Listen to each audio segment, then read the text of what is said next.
नाम गुरु से मिलता है, इसलिए प्रथम पूजा गुरु की मानी जाती है। अगर गुरु नहीं मिले तो हमें नाम का नहीं पता, नाम क्या चीज होती है, नाम क्या काम आता है।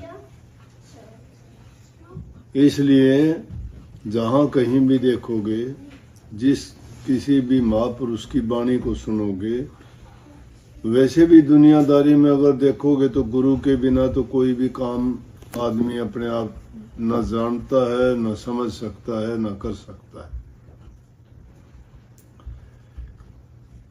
तो वाणी में कही गई कि सतगुरु तेरी क्या क्या बढ़ाई करो, लेकिन आजकल तो गुरुडम हो गया ना। गुरुडम का मतलब क्या है? नाम के गुरु हो गए, करनी करते नहीं है। तो जिसके पास खुद के पास कुछ नहीं होगा वो दूसरे को क्या दे सकता है? एक गरीब आदमी किसी दूसरे गरीब आदमी के पास, या एक भिखारी दूसरे भिखारी के पास मांगने के लिए जाता है, तो वो भी वैसा ही है, उसके पास देने के लिए कुछ नहीं है, तो वहां से उसको खाली लौटना पड़ेगा।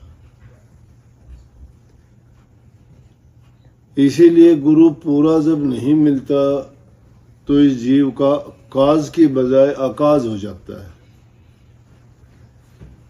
गुरु तो मिल गया लेकिन पूरा नहीं मिला। पूरा गुरु नहीं मिला तो उनको पाखंड में, झूठी बातों में फंसा देता है। गुरु की महिमा अपरंपार, और क्यों इतनी महिमा गाई गई है कि गुरु जो काम करता है वो काम दुनिया में कोई भी नहीं कर सकता। क्यों? परमात्मा को हमने कभी देखा नहीं। दुनिया के लोग जितने हैं वो स्वार्थ के हैं। जिससे किसी का स्वार्थ पूरा नहीं होता, मतलब नहीं होता, वो इंसान किसी की कोई मदद करने के तैयार नहीं है। लेकिन सतगुरु हर वक्त में, हर प्रकार से जीव के अंग संग साथ रहता है। अब वो साथ जो वाणी बोलने वाली थी कि सतगुरु मुझको पास बुला ले लिया, मेरे मन में आ जा तू, इसका मतलब क्या है कि सतगुरु से अटूट विश्वास जब आदमी का जुड़ जाता है और वो उसके शरणागत हो जाता है, तो गुरु उसकी कदम कदम पर संभाल करता है। लेकिन नाम गुरु का ले लिया, गुरु गुरु करते हैं, अंदर में गुरु के प्रति कोई भाव नहीं, कोई श्रद्धा नहीं, कोई विश्वास नहीं, कोई यकीन नहीं। फिर गुरु को दोष देना तो अपनी मूर्खता दिखाना है। गुरु को आजमाना चाहते हो तो गुरु जो कहता है वो करो। गुरु को आजमाने के लिए गुरु की बताई बात पर यकीन करके नाम का सुमन करो, ध्यान लगा के अंदर में प्रवेश करो, और वहां जब आपको शब्द गुरु जब नजर आ जाए, फिर आपको यकीन होगा कि गुरु ने जो बात बताई वो सत्य है। परंतु उस दर्जे तक पहुंचने के लिए हमें बड़ा कठिन मेहनत और तप करना पड़ता है। क्योंकि जब तक कोई चीज तपाई नहीं जाती तब तक उसमें चमक नहीं आती, वो पूर्णता से उसे गुण दिखाई नहीं देते। हर चीज को तपने के बाद मिट्टी तपाई जाती है तो कुम्हार उसके बर्तन बनाता है, वो इज्जत पाते हैं। सुनार सोने को तपाता है, भट्टी में गर्म करता है, गहने बनाता है, तो वो इज्जत पाते हैं। लकड़ी जंगल की काट के लेके आते हैं, उससे जो हमें घरों में प्रयोग होने वाली चीज, दरवाजे, कुर्सियां, मेज, पलंग, बेड जो भी बनाते हैं, वो टूटी फूटी लकड़ी जंगल में खड़ी होकर जब देखते हैं तो हमें यकीन नहीं आता इसका क्या प्रयोग होगा। लेकिन जब वो मिस्त्री के हाथ लगी, उसने उसको काटा, संवारा, उसकी बहुत सुंदर चीजें बना दी, तो वो उसके बाद में इज्जत और मान पाता है। अगर और भी ज्यादा अच्छे किसी कारीगर के पास गई तो किसी देवता की, प्रभु की, परमात्मा की मूर्ति निकाल दी उसने और उसको पूजा के घर में रखे, उसी लकड़ी की पूजा होती है। क्यों उन्होंने ऐसा पाया कि वो कारीगर के हाथ लगी और वहां जाके उन्होंने अपना आपा सुपर्द कर दिया। वो तो ऐसी चीजें हैं जिनमें समझ नहीं, ज्ञान नहीं, विचार विवेक नहीं, लेकिन इंसान में सभी चीजें मौजूद हैं।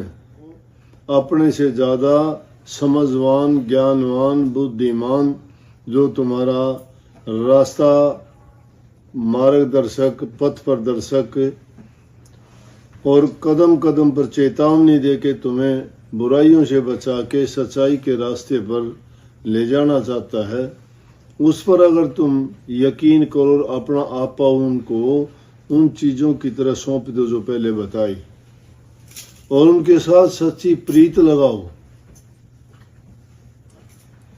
तो उस चीज का परिणाम बाद में ही पता लगता है कि कितना लाभ है। आप सभी जानते हो, यहाँ एक वो लड़की है अच्छी सत्संगी, उसका ऐसे हालात हो गए यहाँ पे एक बार कि उसके पास कुछ नहीं था।